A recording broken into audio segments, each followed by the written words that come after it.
ಏಳುತ್ತಲೆ ಎದ್ದು ಯಾರ್ಯಾರ ನೆನೆಯಲ್ಲಿ ಎಳ್ಳು ಜೀರಿಗೆ ಬೆಳೆಯೋಳ ಭೂಮತಾಯಿ ಎದ್ದೊಂದುಗಳಿಗೆ ನಡೆದೇನ ಅಂಥೇಳಿ ಜನಪದಕಾರ ಒಂದು ಕಡೆ ಹೇಳ್ತಾರೆ. ಅರೆ ಜನಪದ ಯಾಕೆ ಹೇಳಕತ್ತಾನ ಈ ಮನುಷ್ಯ ಅಂತೀರನ?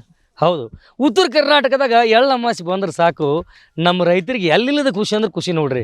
ಏನು ಬೆಳತನಕ ನಮ್ಮ ತಾಯಂದ್ರೆ ಎದ್ದು ಬೇಕಾದ ಬೇಡಾದ ಮಾಡ್ಕೊಂಡು ಹೌದು ಹೌದು ಅನ್ನೋಂಗೆ ಅಡುಗೆ ಮಾಡಿಕೊಂಡು ಹೊಲಕ್ಕೆ ಬಂದು ಹೆಣ್ಮಕ್ಳಿಗೆ ಗುಡಿ ತುಂಬೋಕ್ಕಿಂತ ಭೂಮಿ ತಾಯಿ ಗುಡಿ ತುಂಬಿದ್ರೆ ನಮ್ಮ ಬಾಳೆ ಬಂಗಾರ ಆದೀತು ಅಂಥೇಳಿ ಚಂದಂಗೆ ಪೂಜೆ ಮಾಡಿರೋದ ನೀವೆಲ್ಲ ನೋಡಿರಿ. ಎಸ್, ಇದೀಗ ಈ ಉತ್ತರ ಕರ್ನಾಟಕದ ಎಳ್ಳು ಅಮಾವಾಸ್ಯೆ ಚಂದ ಮಾಡ್ತಾರೆ.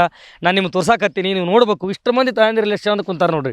ಇವರೆಲ್ಲ ಏನು ಇವ್ರ ಮನ್ಯಾಗ ಹಬ್ಬ ಐತೇನ ಅನ್ನೋ ಹಂಗೆ, ಲಗ್ನ ಐತೇನ, ಮದುವೆ ಮುಂಜಿ ಐತೇನ ಅನ್ನೋ ಹಂಗೆ ಇಷ್ಟು ಚಂದ ಲಕ ಅನ್ನೋ ಹಂಗೆ ಸೀರೆ ಇಟ್ಕೊಂಡು ಹೊಲಕ್ಕೆ ಬಂದು ನೋಡ್ರಿ ಬೆಳತನಕ ಎದ್ದು ಎಷ್ಟು ನಮೂನೆ ಅಡುಗೆ ಮಾಡ್ಯಾರ.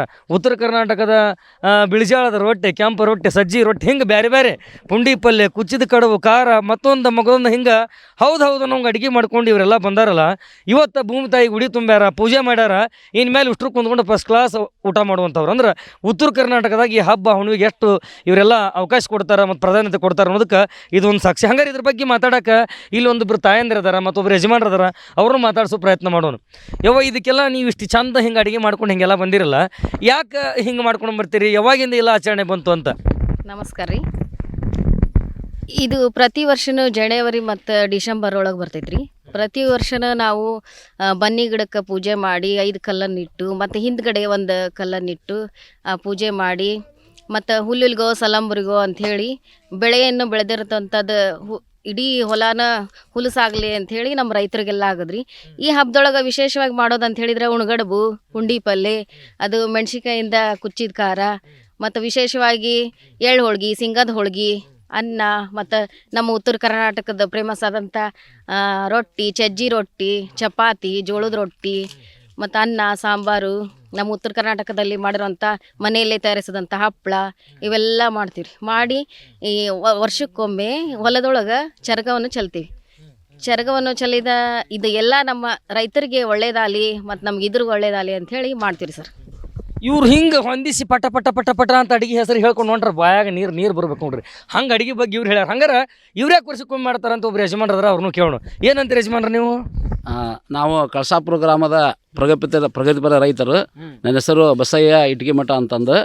ನಾವು ಪ್ರತಿ ವರ್ಷ ಎಳ್ಳು ಅಮಾವಾಸ್ಯೆ ದಿವಸ ಏನು ನಾವು ಈ ಜಗತ್ತಿಗೆ ಅನ್ನವನ್ನು ಹಾಕುವಂಥ ಈ ಭೂಮಿ ತಾಯಿಗೆ ನಾವು ಪ್ರತಿ ವರ್ಷ ಎಳ್ಳು ಅಮಾವಾಸ್ಯೆ ದಿವಸ ಎಲ್ಲ ಸಡಗರದಿಂದ ವಿವಿಧ ಥರದ ಒಂದು ಅಡುಗೆ ಮಾಡ್ಕೊಂಬಂದು ಭೂಮಿ ತಾಯಿಗೆ ನಾವು ಉಡಿ ತುಂಬಿ ಭೂಮಿ ತಾಯಿಗೆ ನಾವು ಬೇಡ್ಕೊತೀವಿ. ಆಕೆ ಆ ಭೂಮಿ ತಾಯಿ ಕೊಟ್ಟಂಥ ಒಂದು ಇದರಿಂದ ಪೀಕಿನಿಂದ ನಾವೆಲ್ಲರೂ ಈ ಜಗತ್ತಿನಾಗ ನಾವು ಅನ್ನ ಉಣ್ತೀವಿ. ಈ ಒಂದು ತುತ್ತಿನ ಒಂದು ಅನ್ನದಿಂದ ಒಂದು ಸಾವಿರಾರು ಒಂದು ಕೈಯಿದ ಶ್ರಮ ಇರುತ್ತೆ. ಅದಕ್ಕೆಲ್ಲ ರೈತರು ನಾವು ಸೇರಿಕೊಂಡು ಅವ್ರವ್ರ ಹೊಲದಾಗ ಅವ್ರು ಮತ್ತು ಸುತ್ತಲೂ ಮನೆಯವ್ರನ್ನ, ಆಜು ಬಾಜು ಬೀಗರನ್ನ ಬಿಜ್ಜರನ್ನ ಕರ್ಕೊಂಬಂದು ಈ ರೊಟ್ಟಿ, ಪಲ್ಯವು, ಚಟ್ನಿ, ಆಮೇಲೆ ಶೇಂಗಾದ ಹೋಳಿಗೆ, ಎಳ್ಳು ಹೋಳಿಗೆ, ಆಮೇಲೆ ಅನ್ನ ಸಾಂಬಾರು, ಆಮೇಲೆ ಕರಿಗಡುಬು, ಇತರೆ ಒಂದು ಎಲ್ಲ ಕೆಂಪು ಚಟ್ನಿ ಇವನ್ನೆಲ್ಲ ಮಾಡ್ಕೊಂಬಂದು ನಾವು ಎಲ್ಲ ರೈತರು ಸೇರಿ ಭೂಮಿ ತಾಯಿಗೆ ಫಸ್ಟು ಪ್ರಪ್ರಥಮವಾಗಿ ಪೂಜೆ ಮಾಡಿ ಉಡಿ ತುಂಬಿ ತಾಯಿ ಪ್ರತಿ ವರ್ಷ ನಮ್ಗೆ ಇದೇ ರೀತಿ ಉಲ್ಲಾಸದಿಂದ ಪೀಕ್ ಕೊಡು. ಆ ಪೀಕ್ಲಿಂದ ನಮ್ಮೆಲ್ಲ ರೈತರು ಒಳ್ಳೆಯದಾಗಲಿ ಅಂತಂದು ನಾವು ಆ ಭೂಮಿ ತಾಯಿಗೆ ಉಡಿ ತುಂಬಿ ಬೇಡ್ಕೊತೀವಿ. ಇದನ್ನು ನಾವು ಉತ್ತರ ಕರ್ನಾಟಕದ ಇದೊಂದು ದೊಡ್ಡ ಒಂದು ಪ್ರಮಾಣದಾಗ ಒಂದು ವಿಶೇಷ ಹಬ್ಬ ಅಂತ ನಾವು ಇದನ್ನು ಪರಿಗಣಿಸಿ ನಾವೆಲ್ಲ ರೈತರು ಕೂಡ್ಕೊಂಡು ಭೂಮಿ ತಾಯಿ ಉಡಿ ತುಂಬಿ ಊಟ ಮಾಡಿ ಹೋಗ್ತೀವಿ. ಎಸ್, ಹಿಂಗೆ ಮಕ್ಕಳು ಮರಿ ಹಿರಿಯರು ಕಿರಿಯರು ಅನ್ಲಾರ್ದಂಗೆ ತಮ್ಮ ಹೊಲದಾಗ ತಾವು ಬೆಳೆದ್ರು ಪೀಕಿನ ನಡುವೆ ತಾಯಿ ಪೂಜೆ ಮಾಡಿ ಇಷ್ಟು ಚಂದ ಸೆಲೆಬ್ರೇಟ್ ಮಾಡ್ಕೊತ ನೋಡಿರ್ಲಿ. ಮನೆ ಕಾರ್ಯ ಇದ್ದಾಗ ಕಟ್ನಿದ್ದಾಗ ಹೆಂಗೆ ಮಂದಿ ಕರೆದು ಊಟ ಮಾಡಿಸ್ತಾರಲ್ಲ, ಹಂಗೆ ಆಜು ಬಾಜು ರೈತರನ್ನು ಕರೆದು ಇಷ್ಟು ಚಂದ ಊಟ ಮಾಡಿ ಪರಸ್ಪರ ಒಬ್ರಿಗೊಬ್ರು ಪ್ರೀತಿ ಬಾಂಧವ್ಯ ನೋಡ್ರಿ. ಭಾವೈಕ್ಯ ನಮ್ಮ ಯಜಮಾನೊಬ್ಬರು ಬಂದಾರಲ್ಲಿ ಅಂದ್ರೆ ಈಶ್ವರ ಅಲ್ಲ ಎಲ್ಲ ಒಂದ ಅನ್ನೋ ಹಂಗೆ ಬರೀ ಕೇವಲ ಇವರು ಒಕ್ಕದಿದ್ದರೆ ಬಿಕ್ಕುವುದು ಜಗವೆಲ್ಲ ಅಂತೇನು ಹೇಳ್ತೀವಿ. ಬರೀ ಕೃಷಿ ಕಾಯಕ ಮಾಡೋದ್ರಾಗ ಅಷ್ಟೇ ಅಲ್ಲ, ಒಟ್ಟು ಹಿಂಗೆ ಬೆಳೆದ ಬೆಳೆ ಒಳಗೆ ಕೂಡಿ ಎಲ್ಲರೂ ಸೇರಿ ಊಟ ಮಾಡಿ ಎಲ್ಲ ಚೆಂದಾಗಿರೋಣ, ಒಂದಾಗಿರೋಣ, ಮುಂದಾಗಿರೋಣ ಅನ್ನೋದಕ್ಕೆ ಸಾಕ್ಷಿ ಆಗುತ್ತೆ ಈ ಉತ್ತರ ಕರ್ನಾಟಕದ ಎಳ್ಳು ಅಮಾವಾಸ್ಯೆ. ಹಿಂಗೆ ಪ್ರತಿ ವರ್ಷವೂ ಕೂಡ ಈ ರೈತರು ಒಳ್ಳೊಳ್ಳೆ ಈ ಎಳ್ಳು ಅಮಾವಾಸ್ಯೆನ ಚಂದ ಮಾಡ್ಕೊತ ಹೋಗಲಿ, ಇವರು ಬೆಳೆದಂತಹ ಬೆಳೆಗಳು ಫಸಲುಗಳು ಸಮೃದ್ಧಿಯಿಂದ ಬರಲಿ ಅಂತ ಆಶಿಸ್ತಾ ಕ್ಯಾಮ್ರಾ ಪರ್ಸನ್ ಲೋಹಿತ್ ಜೊತೆ ಆನಂದಯ್ಯ ವಿರಕ್ತ ಮಠ, ಪವರ್ ಟಿವಿ ನ್ಯೂಸ್, ಗದಗ.